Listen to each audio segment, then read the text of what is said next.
আসসালামু আলাইকুম। দেশ বিদেশ টিভি থেকে হুসেন বলছি। আমার চ্যানেলে সবাইকে স্বাগত।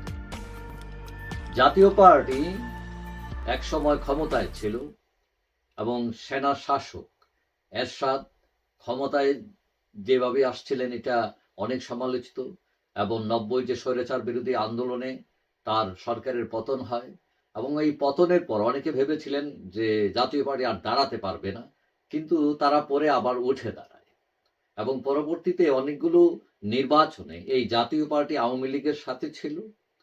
এবং এই যে 5 আগস্ট শেখ হাসিনা সরকারের পতনের পর আওয়ামী লীগ চলে গেল আত্মগোপনে। এখন বিপাকে পড়েছে জাতীয় পার্টি।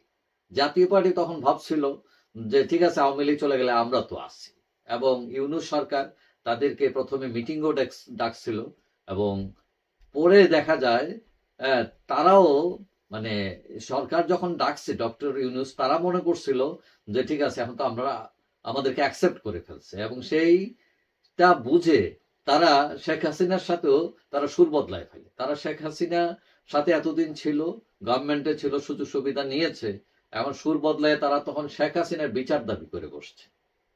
তো এখন এইটা বলার পর আওয়ামী লীগের সাথে তাদের একটা গ্যাপ হয়ে গেছে। এখন হঠাৎ করে যে সংলাপ হচ্ছিল এবং জাতীয় পার্টিকে ডাকা হলো, হঠাৎ করে বৈষম্য বিরোধী ছাত্র আন্দোলন তারা চড়াও হয়ে গেল জাতীয় পার্টির উপর।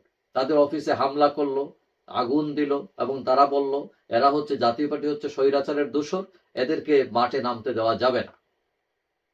এবং এই ঢেউ রংপুরও গিয়ে পৌঁছায়, এবং তারা বৈষম্য বিরোধী ছাত্র আন্দোলনের যে নেতা সার্জিস আলমকেও অবাঞ্ছিত ঘোষণা করে, যদিও তিনি পরে গিয়েছেন রংপুরে, এবং সেটা গিয়েছিলেন সম্ভবত পুলিশের আইজির সাথে, এবং তারা তখন আর সেটা প্রতিবাদ দেখায়নি। তো এখন আমরা আজকে দেখলাম ডক্টর ইউনূস আজ বুধবার, আজ তিনি বিভিন্ন রাজনৈতিক দলের সাথে মিটিং করবেন, এবং গতকাল তিনি ছাত্র নেতাদের সাথে কথা বলেছেন, দেশের রাজনৈতিক পরিস্থিতি নিয়ে কথা বলেছেন, তাদের সাথে মত বিনিময় করেছেন।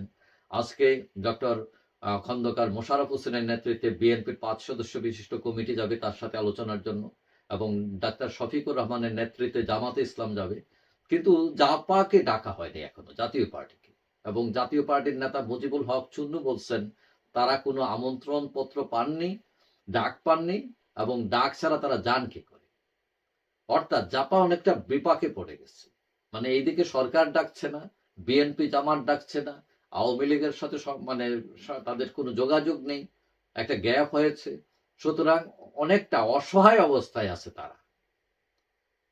এখন তাদের কি হবে এইটা নিয়ে বিভিন্ন আলোচনা আছে, এবং আগামী বৃহস্পতিবার ডক্টর ইউনূস আবার বিভিন্ন ধর্মীয় নেতাদের ডাকবেন, এবং তারা আসবেন এবং তাদের সাথে মত বিনিময় করবেন যারা ধর্মীয় সংগঠনের নেতা আছেন। কিন্তু জাতীয় পার্টির আর ডাক পড়ে না। অনেকে মনে করেন তারা যে অতীতে রাজনীতি করছেন সেটা হলো পরগাছার রাজনীতি, তাদের নিজের কোনো মেরুদণ্ড নাই।